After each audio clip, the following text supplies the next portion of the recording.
আজ এলাম ক্লাস 10-এর একটি কবিতা নিয়ে। মাইকেল মধুসূদন দত্তের লেখা অভিষেক কবিতাটি আজ আমি আলোচনা করব। তো অভিষেক কবিতাটি পড়ার আগে প্রথমে আমি কবি পরিচিতি সম্পর্কে কিছু কথা বলবো। মাইকেল মধুসূদন দত্তের যে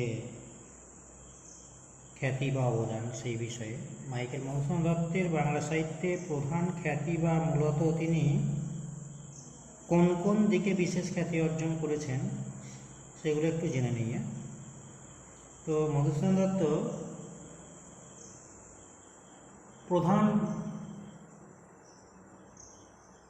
যিনি অবদান দেখিয়েছেন তার নাট্য সাহিত্যে এবং কাব্য সাহিত্যে। তো নাট্য সাহিত্যের দিকে যদি যাই, নাট্য সাহিত্য বলতে মাইকেল মধুসূদন দত্তের শ্রেষ্ঠ নাটক যেটা আমরা জানি শর্মিষ্ঠা নাটক। এছাড়াও তার উল্লেখযোগ্য গুরুত্বপূর্ণ আরও কয়েকটি নাটক, যেমন পদ্মাবতী নামে একটি নাটক আছে মধুসূদন দত্তের। তো সেই পদ্মাবতী নাটকে তিনি প্রথম অমিত্রাক্ষর ছন্দের প্রবর্তন বা প্রয়োগ করেছিলেন। সেই অমিত্রাক্ষর ছন্দের স্রষ্টা যাকে বলা হয় মাইকেল মধুসূদন দত্তকে, তিনি সেই অমিত্রাক্ষর ছন্দ প্রথম প্রয়োগ করেছিলেন ওই পদ্মাবতী যে নাটক, সেই নাটকেই। হ্যাঁ, আর পাশ্চাত্য কবি মিল্টনের কাব্যকে অনুসরণ করেই কিন্তু তিনি ওই কাব্যে ওই ছন্দের প্রয়োগটি করেছিলেন। এছাড়াও মধুসূদন দত্তের একটা খুব গুরুত্বপূর্ণ নাটক যেটাকে বলা হয় সমগ্র বাংলা সাহিত্যের প্রথম এবং শ্রেষ্ঠ ঐতিহাসিক ট্র্যাজেডি নাটক। খুব দুঃখজনক একটা নাটক। সমগ্র বাংলা সাহিত্যের প্রথম এবং শ্রেষ্ঠ ঐতিহাসিক ট্র্যাজেডি নাটক বলা হয় যেটিকে, সেটা হচ্ছে কৃষ্ণকুমারী। এই কৃষ্ণকুমারী নাটকের রচয়িতাকে মাইকেল মধুসূদন দত্ত। মোটামুটি এইগুলো হচ্ছে মাইকেল মধুসূদন দত্তের প্রধান নাটক।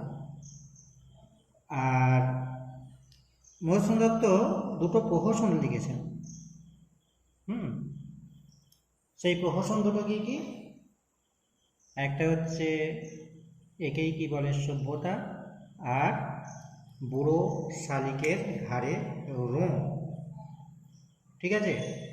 তো এই দুটো প্রহসন রচনায় কিন্তু মাইকেল মধুসূদন দত্তের অবদান রয়েছে। এবারে যেটা আমাদের কবিতা পাঠ্য, সেই কবিতাটার উৎস গ্রন্থ যেটা আমরা জানব। তো এই কবিতাটা কিন্তু নেওয়া হয়েছে মাইকেল মধুসূদন দত্তের একটা কাব্য থেকে। তো মধুসূদন দত্তের মোট কাব্য আমরা জানি, অনেকেই জানো, 4টে কাব্য। একটা হচ্ছে মেঘনাদ বধ, 2 তিলোত্তমা সম্ভব, 3 ব্রজাঙ্গনা, 4 বীরাঙ্গনা। তার মধ্যে যেটা মেঘনাদ বধ কাব্য 1861 খ্রিস্টাব্দে রচিত, সেই মেঘনাদ বধ কাব্যের মোট স্বর্গ হচ্ছে 9টি। 9টা স্বর্গের মধ্যে আমাদেরকে এখন পড়তে হবে প্রথম স্বর্গ, যেটার নাম অভিষেক। তার আগে বলি, এই যে মাইকেল মধুসূদন দত্তের মেঘনাদ বধ যে কাব্যটা বললাম, এই সমগ্র মেঘনাদ বধ কাব্যে মোট পংক্তি 784টি, বা লেফট সাইডে তোমরা নোট করে রাখবে, 784টি মধুসূদন দত্তের এই মেঘনাদ বধ কাব্যের লাইন বা পংক্তি। আর আমরা যে কবিতাটা এখন পড়তে চলেছি অভিষেক কবিতাটি, এই মেঘনাদ বধ কাব্যেরই 9টা স্বর্গের মধ্যে প্রথম স্বর্গ থেকে নেওয়া। প্রথম স্বর্গটার নামই হচ্ছে অভিষেক। তো সেই অভিষেক কবিতাতে রয়েছে মোট 106টি লাইন। 657 থেকে 762 পর্যন্ত মানে লাইনগুলি রয়েছে, মোট 106টা। তো আমরা সেই অভিষেক কবিতাতেই যাচ্ছি এখন। অভিষেক কবিতায় আমরা যেটা করব, এখানে কার অভিষেক? অভিষেক মানে কি? অভিষেক কথার অর্থ হচ্ছে কি বলবো, মানে রাজ সিংহাসনে আসীন করা আর কি। তো এখানে রাজ সিংহাসনে আসীন করা হয়েছে কাকে না, মেঘনাদকে, তাই না? এখানে অভিষেক করা বলতে মেঘনাদের রাজ সিংহাসন পদ লাভ।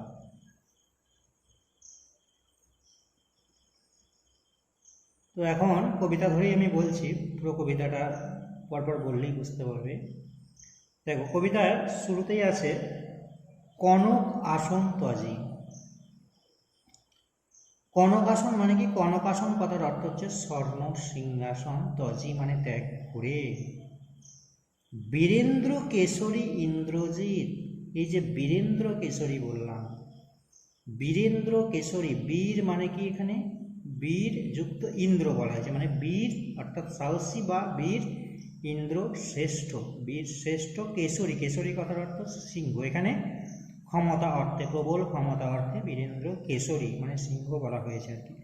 তো সেই ইন্দ্রজিৎকে বীরেন্দ্র কেশরী বলা হয়েছে। সেই বীরেন্দ্র কেশরী ইন্দ্রজিৎ তিনি প্রণমিয়া, প্রণাম করলেন ধাত্রীর চরণে, ধাত্রী মাতার চরণে তিনি প্রণাম করলেন। প্রণাম করে কহিলা বলিলেন। তো এ প্রসঙ্গে একটু বলি, মেঘনাদ সেই রাম রাবণের যে যুদ্ধ, লঙ্কায় যুদ্ধ, সেই যুদ্ধে মেঘনাদ কি করেছিলেন না, মেঘনাদ আগেই রামচন্দ্রকে কিন্তু হত্যা করে এসেছেন, নিধন করে এসেছেন। যে সবেমাত্র রামচন্দ্রকে সেই রাম রাবণের যুদ্ধে রামচন্দ্রকে নিহত করে হত্যা করে তিনি এসেছেন কোথায় না, নিজের যে প্রমোদ কাননে, সেই প্রমোদ কাননে তিনি একটু বিশ্রাম নিচ্ছিলেন, বিলাসিতায় মত্ত ছিলেন, ঠিক আছে। হ্যাঁ, অনেক বামাদল মাঝে, মানে অনেক রমণীদের মাঝে তিনি বিলাসিতার মেতেছিলেন, ঠিক আছে।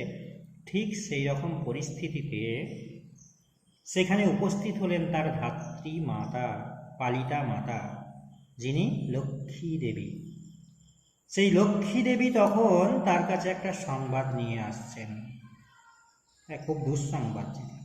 তো সেটাই এখন আমরা জানতে চলেছি যে কী সংবাদ নিয়ে এলেন, সেটাকে কেনই বা দুঃসংবাদ বলছি। তো দেখা যাক, সেটা আলোচনা করি। তাহলে সেটাই এখানে বললাম যে স্বর্ণ সিংহাসন ত্যাগ করে বীরেন্দ্র কেশরী ইন্দ্রজিৎ, অর্থাৎ সেই বীরশ্রেষ্ঠ ইন্দ্রজিৎ তার ধাত্রীর চরণে প্রণাম করে কহিলা বলিলেন, কি হেতু মাতো, কি কারণে মাতো, মা, এখানে মাকে সম্বোধন করা হয়েছে, মাতৃ, এটা সংস্কৃত, তো রামায়ণ মহাভারত তো সংস্কৃত সবই গ্রন্থগুলো, তো সেই সংস্কৃত থেকে এখানে বাংলায় অনুবাদ হয়েছে, তাহলে এগুলো প্রয়োগটা কিন্তু সংস্কৃতেই দেওয়া হয়েছে, এখানে সম্বোধন করে বলা হয়েছে। সংস্কৃতে একটা মাতৃ শব্দরূপ আছে, সেই মাতৃ শব্দের সম্বোধনের এক বচনে আছে মাতো। বলছেন কি হেতু, কি কারণে মাতো মা গতি তব আজি এ ভবনে। গতি মানে এখানে কি আগমন অর্থে, তাহলে কি কারণে তোমার আজ এই ভবনে, মানে এই বাসায়, এই গৃহে, অর্থাৎ এই প্রমোদ কাননে তোমার আগমন হলো, মানে তুমি হঠাৎ কি কারণে এখানে এলে। কহ দাসে, বলো এই দাসকে, তাহলে দাসের পরিচয় দিচ্ছে, যেহেতু মা তো মায়ের কাছে ছেলে, নিজেকে দাসের পরিচয় দিয়েই বলছেন যে কহ দাসে, বলো এই দাসকে লঙ্কার কুশল। বলছে লঙ্কার সব খবর ভালো তো, কুশল তো, বলছে কোনো, বলছে কুশল সংবাদ নিয়ে এসেছো তো, বা লঙ্কার সবাই ভালো, সব কিছু ভালো আছে তো, এখন এই কথাটা জিজ্ঞাসা করলেন। তো এখান থেকে মেঘনাদের একটা চরিত্র বৈশিষ্ট্যের আমরা কিন্তু পরিচয় পেলাম, তিনি ছিলেন দেশপ্রেমী বা স্বদেশ প্রেম, তার দেশের প্রতি ভালোবাসা। এই যে লঙ্কার খবর নিচ্ছেন মা আসা মাত্রই ধাত্রী মায়ের কাছ থেকে, প্রথমেই তিনি কিন্তু ধাত্রী মায়ের কাছে জিজ্ঞাসা করলেন লঙ্কার সব কুশল তো।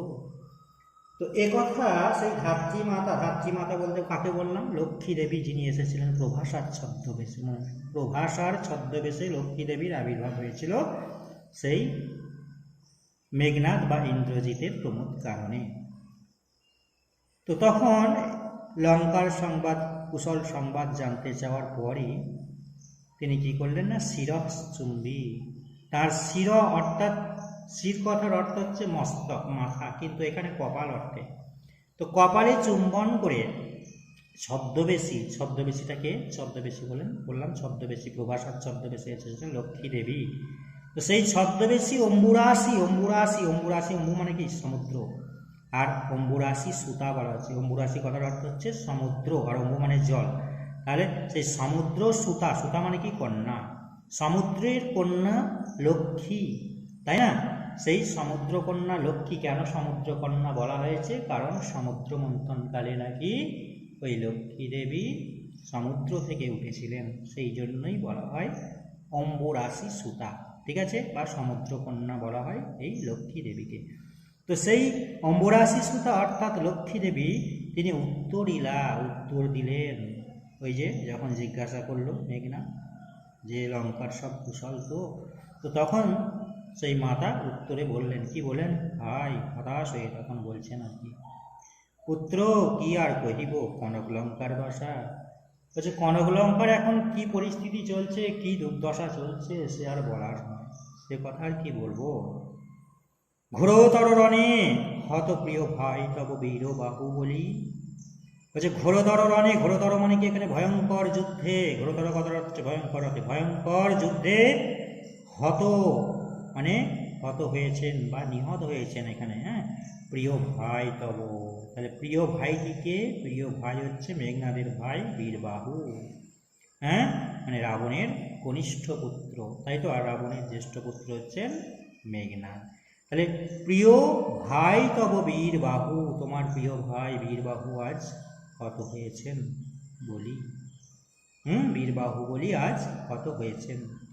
তার শোকে মহাশোকী রাক্ষস অধিপতি, আর তারই শোকে এখন মহাশোকী কে না রাক্ষস অধিপতি, মানে রাক্ষসরাজ রাবণ। তাহলে মহাশোকী কে? প্রশ্ন হতে পারে, মহাশোকী হলেন রাক্ষস অধিপতি রাবণকে বলা যায়, বা রাক্ষস অধিপতিকে রাবণ, ঠিক আছে। তাহলে প্রিয় ভাইটিকে বীরবাহু, কার ভাই? মেঘনাদের ভাই, ঠিক আছে, এসব প্রশ্নগুলো হতে পারে। তাহলে তার শোকে মহাশোকী, কে কার শোকে মহাশোকী, তাই না? কে কার শোকে? তখন লিখতে হবে বীরবাহু বা কনিষ্ঠ পুত্রের শোকে কাতর কে না তার পিতা রাবণ। সসৈন্যে সাজেন আজি যুজিতে আপনি, তিনি আজ সসৈন্যে মানে তার সৈন্যদল সহ সৈন্যবাহিনী সহ তিনি আজ সজ্জিত হচ্ছেন যুজিতে মানে যুদ্ধ করার জন্য আপনি, তিনি নিজে আজ সজ্জিত হচ্ছেন। তাহলে কে সজ্জিত হচ্ছেন? ওই রাবণ। জিজ্ঞাসিলা মহাবাহু বিস্ময় মানিয়া, আর ঠিক তখন মাকে ওই মহাবাহু মানে মেঘনাদ ইন্দ্রজিৎ, তিনি বিস্ময় মানিয়া জিজ্ঞাসা করছেন, মানে অবাক হয়ে গেছেন, বিস্মিত হয়েছেন। এই যে বিস্মিত হওয়ার কারণ এখান থেকে চাইতে পারে, কেন তিনি বিস্মিত হলেন? কারণ যেহেতু তিনি আগেই তাকে হত্যা করে চলে এসেছেন রামচন্দ্রকে বা রামচন্দ্রের কুলকে, তাহলে সেখানেই তিনি অবাক হচ্ছেন যে আমি তো সব ধ্বংস করে চলে এসেছি, তাহলে তা সত্ত্বেও কি করে বীরবাহু নিহত হতে পারে, ঠিক আছে, সেটাই তিনি অবাক হচ্ছেন আর কি। দিয়ে অবাক হয়ে বলছেন, কি কহিলা ভগবতী, এ কি বললেন বা এ কি বলছো ভগবতী? ভগবতী কাকে বলা হচ্ছে এখানে? ওই লক্ষ্মী দেবী, ঠিক আছে। ভগবতী মানে দেবী দুর্গার আর এক নাম, ঠিক আছে। সেই লক্ষ্মী দেবীকে ভগবতী বলা হয়েছে। এখানে হর্ষই হয়েছে, দেখো সবসময় স্ত্রীলিঙ্গ বানান দিগ্বয়ে হয়, কিন্তু এখানে হর্ষই কেন বলা হয়েছে? তার সম্বোধন করা হয়েছে বলে, লক্ষ্মী দেবীকে সম্বোধনে হর্ষই হয়েছে, হ্যাঁ, এটা সংস্কৃতেরই প্রয়োগ। যেমন নদী একটা শব্দরূপ আছে সংস্কৃতে, সেই নদী শব্দের সম্বোধনের এক বচন দন্তনদয় হর্ষই, সেরকম ভগবতী দিগ্বৈকারান্ত শব্দ, কিন্তু ওটা হর্ষই সম্বোধনে বলা হয়েছে, ঠিক আছে। যে ভগবতী অর্থাৎ লক্ষ্মী দেবীকে বলছেন যে কি কহিলা ভগবতী, কে বধিল কবে প্রিয়ানুজে, কে কবে কখন? ওই প্রিয়ানুজকে মানে প্রিয়যুক্ত অনুজ সমান প্রিয়ানুজ, তাহলে প্রিয়ানুজকে কে কখন বধ করলো? যে প্রিয়যুক্ত অনুজ মানে ভাই অর্থে, ঠিক আছে। কে কখন বধ করলো? নিসারণে সংহারিণ আমি রঘুবরে, আমি তো নিসারণে অর্থাৎ রাত্রিকালীন যুদ্ধে সংহার করেছিলাম, তাই তো, মানে যুদ্ধে কি করেছিলাম? সংহার করেছিলাম সেই রঘুবরকে, মানে হত্যা করেছিলাম সেই রঘুবর রামচন্দ্রকে, ঠিক আছে, মানে রঘুবংশের শ্রেষ্ঠ রামচন্দ্র আর কি, ঠিক আছে।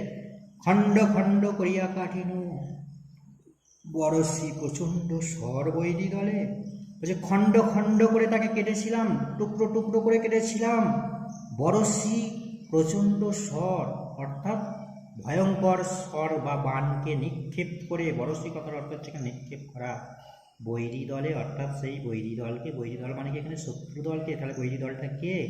ওই রামচন্দ্রের বংশের যে শত্রু, রামচন্দ্রের কুলকে বলা হচ্ছে। বলছে তাকে তো আমি খণ্ড খণ্ড টুকরো টুকরো করে কেটে দিয়ে এসেছি, তবে এ বার্তা, তাহলে এই সংবাদ, এ অদ্ভুত বার্তা জননী। বলছে এ অদ্ভুত বার্তা মা, মাকে সম্বোধন করে, জননী দিগ্গজ হয় আমরা জানি, দেখো হর্ষই সম্বোধন করা হয়েছে, তাহলে জননীটাকে ওই লক্ষ্মী দেবী যিনি এসেছেন, ধাত্রী মাতা। বলছে এই অদ্ভুত বার্তা, তাহলে এই বার্তাটাকে অদ্ভুত কেন বলা হচ্ছে প্রশ্ন হবে, যেহেতু তিনি আগেই রামচন্দ্রের বংশকে হত্যা করে এসেছেন, রামচন্দ্র সহ সবংশী নিধন করে এসেছেন, তারপরেও কি করে এরকম সংবাদ, হ্যাঁ, যে ভাইকে কি করে নিহত করলো বীরবাহুকে, ঠিক আছে, এই সংবাদটা পেয়েই তিনি সেই সংবাদটাকে অদ্ভুত একটা সংবাদ বলেই মনে করছেন। যে কোথা পাইলে তুমি, শীঘ্র কহ দাসে, তুমি কোথায় পাইলে এই সংবাদটা, এরকম দুঃসংবাদ, অদ্ভুত সংবাদ, শীঘ্র কহ দাসে, শীঘ্র বলো এই দাসকে, তাহলে এই দাসটাকে নিজেকেই দাস বলছেন, ঠিক আছে। রত্নাকর রত্নোত্তমা তুমি, রত্নাকর রত্নোত্তমা ইন্দিরা সুন্দরী, তাহলে রত্নাকর মানে কি, রত্নাকর কথার অর্থ হচ্ছে সমুদ্র, তাহলে সমুদ্রের সেই রত্নোত্তমা অর্থাৎ শ্রেষ্ঠ রত্ন স্বরূপা ইন্দিরা, তাই তো, মানে লক্ষ্মী দেবী। তো সেই ইন্দিরা সুন্দরী তখন উত্তরিলা, উত্তর দিয়ে বললেন, মানে তার কথার প্রত্যুত্তরে বললেন, যখন তিনি ওই কথা জিজ্ঞাসা করলেন, হাই পুত্র মায়াবী মানব সীতাপতি, তাহলে হাই পুত্র বলছে মায়াবী মানব, মায়াবী মানব কেন বলছে, কাকে বলছেন, রামচন্দ্রকে, সীতাপতিকে, সীতার পতি মানে স্বামী, সীতার স্বামী সেই রামচন্দ্রকে এখানে মায়াবী মানব বলা হচ্ছে কেন, আর তিনি বলছেন তিনি মায়াদেবীর আশীর্বাদ ধন্য। মায়া মানে কি, মায়া মানে হচ্ছে ঐন্দ্রজাল বা যেটা জাদু বলা হয়, কোনো ঐন্দ্রজালিকের প্রভাবেই বা জাদুবিদ্যার গুণেই হয়তো বলছে সেই রামচন্দ্র মায়াবী হয়েছেন, সেই মায়াবী মানব তাকে বলা হচ্ছে, তার মধ্যে হয়তো কোনো জাদুবিদ্যার প্রভাব রয়েছে, সেই জন্যই হয়তো মরেও তিনি বেঁচে উঠছেন, সে কথা বলতে চাইছেন। যে তব স্বরে মরিয়া বাঁচিল, সেই জন্যই তোমার